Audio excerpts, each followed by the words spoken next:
சம்பள பிரச்சனைனா ப்ரெஸ் மீட்டின்னு வரும்போது அதுக்கு தனியாக காசு கேட்குறதா சில காதுகளில் வருது. இதில் வந்து நான் நல்லவனாக நடிச்சிருக்கேன், அதான் என் பெரிய விஷயம். எனக்கு பொம்பளைங்களை கொடுத்துட்டாங்கன்னா இதுதான் செய்வாங்க, ரேப் பண்ணுறோம், ஒதுங்கி இருக்கிறது நல்லதுன்னு ஒதுங்கணும். அப்போ விஜய் சார் உள்ள வர்றாரு, பெருமையாக இருக்குது. இதை ஆதரிக்கிறேன்னு அவர் திமுகவுக்கு போயிட்டாருன்னு சொல்லிட்டாங்க. முதல்ல அவர் பேசும்போது திமுக காரங்களாம் திட்டினாங்க.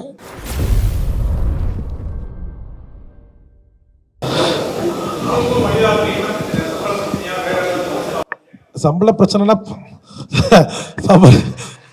சம்பள பிரச்சனை இருந்தாலாவது பரவாயில்லையே. இங்கே என்னன்னா டப்பிங் வர்றதுக்கு முன்னாடி எல்லாரும் வாங்கிடுறாங்க. வாங்கிட்டு ப்ரெஸ் மீட்டின்னு வரும்போது அதுக்கு தனியாக காசு கேட்குறதா சில காதுகளில் வருது. பட் அது உண்மையாக பொய்யான்னு எனக்கு தெரியாது. ஆனால் நடித்த படத்துக்கே வர மாட்டேன்றாங்களே. இல்ல அவங்க வந்து நிறைய ப்ரெஸ் மீட்லயும் சொல்லிருக்காங்க, எல்லாத்துலயும் சொல்லிருக்காங்க. என்ன வந்து ப்ரமோஷன் கூப்பிட்டா நான் வருவேன் கண்டிப்பா, எனக்கு டைம் இருந்தா சொல்லிருக்காங்க. ஆனா நீங்க வந்து தப்பா ப்ரோடெக்ட் பண்ற மாதிரி இருக்கு. பரவாயில்ல சார், நான் வந்து கிட்டத்தட்ட ஃபோன் காலில் காட்டுறேன், கிட்ட 10-15 தடவை இந்த ஒரு வாரத்தில் பண்ணியிருக்கேன் சார். ஃபோன் எடுக்கிறதே இல்லை. என்ன சார்ந்த டைரக்டரும் ஃபோன் பண்ணியிருக்காரு, ஃபோனுக்கு ரெஸ்பான்சிபிலிட்டி இல்லை. நாங்கள் என்ன பண்ண சொல்கிறீங்க? இப்போ அவங்க வந்தால் தான் அப்படின்னும் போது எங்களுக்கு ஒன்றும் கிடையாது. அதான் சொன்னேன், நான் இந்த மென்டாலிட்டியை மாற்றிக்கிட்டேன். என்னோட படம் நல்ல படமாக எடுக்க வேண்டிய பொறுப்பு. அப்போ அப்பா சொன்னார்ல, மேடம் வந்திருந்தாங்கன்னா எங்களுக்கு மைலேஜ், அந்த மைலேஜ் அவங்க கொடுத்துருந்தாங்கன்னா சந்தோஷம். ஏன்னா அவங்க இன்னும் படம் பார்க்கல, மேபி பார்த்துருந்தாங்கன்னா கண்டிப்பாக அவங்க வந்து ஒரு தானாகவே முன்னிருந்து வருவாங்க. ஏன்னா அவங்க எப்படி எடுத்துட்டுருக்காங்கன்னு தெரியாது. இப்போ அப்பா சொன்னாலே முக்கியமான ரோல் ப்ளே பண்ணிருக்காங்க வனிதா. இது வரைக்கும் அவங்க ஹிஸ்ட்ரியில் இந்த மாதிரி ஒரு ப்ளே பண்ணுவாங்களா அப்படின்றது ஒரு சேலஞ்சிங்கான விஷயம் தான். பட் கூப்பிட்டோம், ஃபோன் பிக் பண்ணல. ஸோ ஒரு வேளை எந்த பிஸியாக இருக்கலாம், அதை நான் தப்பாக சொல்ல முடியாது. பட் இருந்தாலும் ஒரு மெசேஜாக கேட்டிருந்தாங்கன்னா, இன்னைக்கு வந்திருந்தாங்கன்னா எங்களுக்கு ஒரு மைலேஜ் கிடச்சிருக்கும். அப்பா சொன்னாமல் அந்த மைலேஜ் இல்லாதனால தான் ப்ரெஸ் மீட் ஏறிக்கிட்டு இருக்கு. தெரியுது உங்களுக்கு? அந்த மைலேஜுக்காக தான் அவங்க காசு கேட்குறாங்கன்னு சொல்கிறீங்களா? நான் அப்படி சொல்லலை, எனக்கு வந்த நியூஸ் அது உண்மையாக போய் இல்லைன்னு சொன்னேன். ஆமாம், அது உண்மையா இல்லையான்றது எனக்கு தெரியல. பட் நான் அப்படி சொல்லலை. காதலை வந்தது அது பொய்யா கூட இருக்கலாம். நான் எப்போதுமே என்கிட்ட வர வரைக்கும் அது உண்மையாக பொய்யான்றது வச்சுருப்பேன். பட் அதனால் அவங்க வரல. சரி, அவங்க வந்திருந்தாங்கன்னா எனக்கு ஒரு மைலேஜ் கிடச்சிருக்கும். நான் பூஸ்ட் பண்ணுறதை கம்மி பண்ணிப்பேன். இப்போ நான் பூஸ்ட் பண்ண வேண்டியதே இருக்கிறது. இப்போ நீங்கள் கேட்டீங்களா 100 வைக்கிறேன்றீங்களே, 100 ஒன்றாக்க முடியும் எல்லாரும் வந்துட்டாங்கன்னா. அது எல்லாரும் ஆக்ட்ரஸும் வந்து ஒத்துழைப்பு கொடுத்தா சந்தோஷமாக இருக்கும்.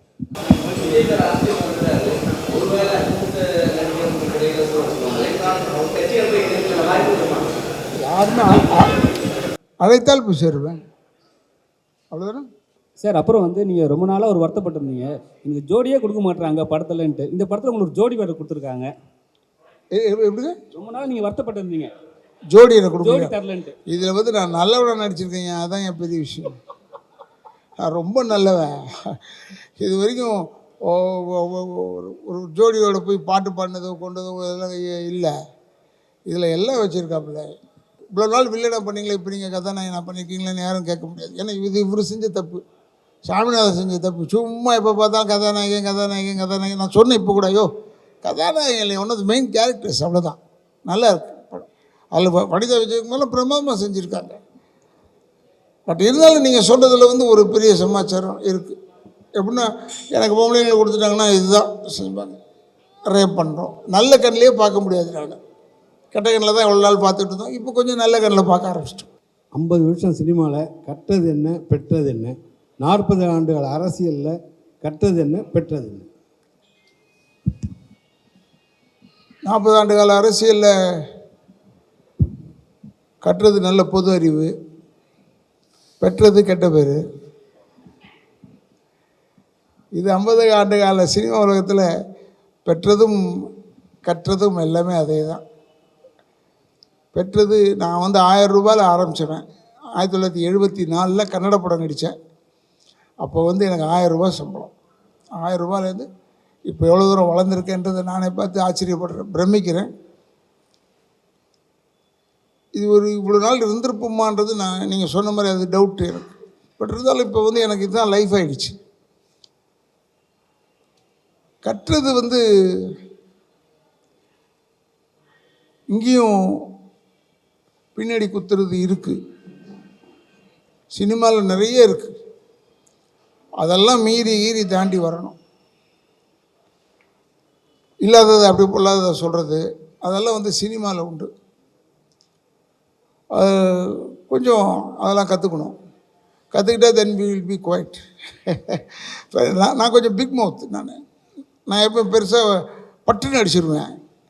அது எனக்கு வியாதி இருக்கக்கூடாதுன்றதுக்காக அப்படி சொல்கிறது, பேசுகிறது. அதே பழகிடுச்சு. இப்போ எதையும் பிடிச்சி வச்சு பேச தெரியாது.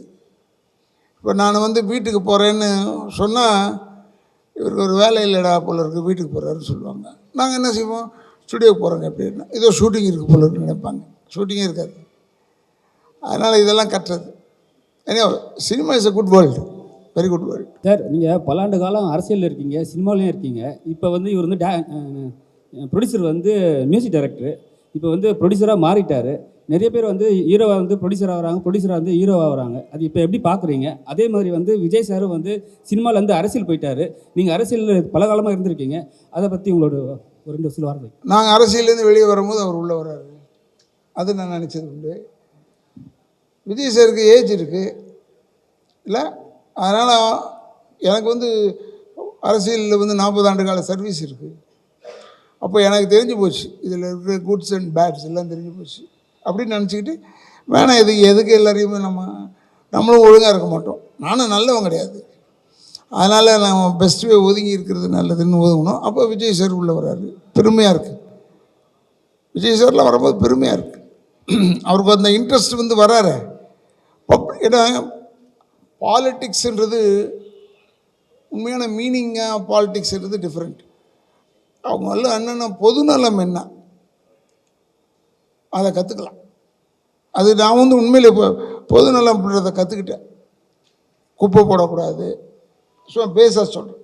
என் வீடை சுற்றி என்ன நடக்குதோ அதை சொல்கிறேன் நான். அதனால் இதில் வந்தது நல்லது தான். பொது அறிவாது வரும், நமக்கு டெவலப் ஆகும். ஆனால் எத்தனையோ படத்தில் அமைச்சராக நடிச்சிருக்கீங்க. நிஜ வாழ்க்கையில் எம்எல்ஏ மாத்திரம் தான் நீங்கள் அமைச்சர் ஆகலை. அந்த வருத்தம் உங்களுக்கு இருக்கா? எப்பா நீங்கள் பத்திரிக்கை இப்படி கேட்டால் நான் என்ன செய்கிறது? அமைச்சராக்கிறது கட்சியினுடைய தலைமையை பொறுத்து இருக்குது. நமக்கு அந்த அளவுக்கு தகுதி இல்லாமல் இருந்திருக்கலாம். எம்எல்ஏ ஆகிற அளவுக்கு தான் இவருக்கு கரெக்டு, அப்படி இருக்கலாம். இவ்வளோ வருஷம் நடிச்சிருக்கேன். 50வது வருஷத்தில் போய் இவர் போய் கதாநாயகன் நீங்கள் தாங்க கதாநாயகன் சொல்கிறாரு. அது மாதிரி யாராவது சொல்லணும், நம்மளை ஆக்கணும். வி ஆர் டிபெண்ட், இல்லை இண்டிபெண்ட் கிடையாது. அரசியல்லேருந்து ஒதுங்கி இருந்தாலும் அரசியல் விமர்சனம் பண்ணுவீங்களா? நான் தான் முதல்ல சொன்னேன், என் வாயால் கட்டுருவேன்னு சொன்னேன். சும்மா இருக்க மாட்டேன். ஏதாவது கேட்பீங்க, உங்கள் பேர் என்னன்னு கேட்டால் அவங்க நியாயம். உங்கள் பேர் ஏன் ராதாரவி நீங்கள் கேட்பீங்க. ப்ரெஸ்ஸில் மட்டும் புத்திசாலித்தனமாக தான் கேட்பீங்க. அப்போ அதுக்கு நான் ஒரு ஏடா கூடமாக ஒரு விஷயத்த சொல்லணும். அதனால் இதெல்லாம் கருத்துக்கள் எல்லாமே சொல்லுவேன். I'm also A voter. நானும் ஓட்டு போடுறவன், எனக்கு உரிமை இருக்குது. அது எந்த இங்கே வந்து இப்போ விஜயமா கூட விஜய் வந்து அவர் இதை ஆதரிக்கிறேன்னு அவர் திமுகவுக்கு போயிட்டாருன்னு சொல்லிட்டாங்க.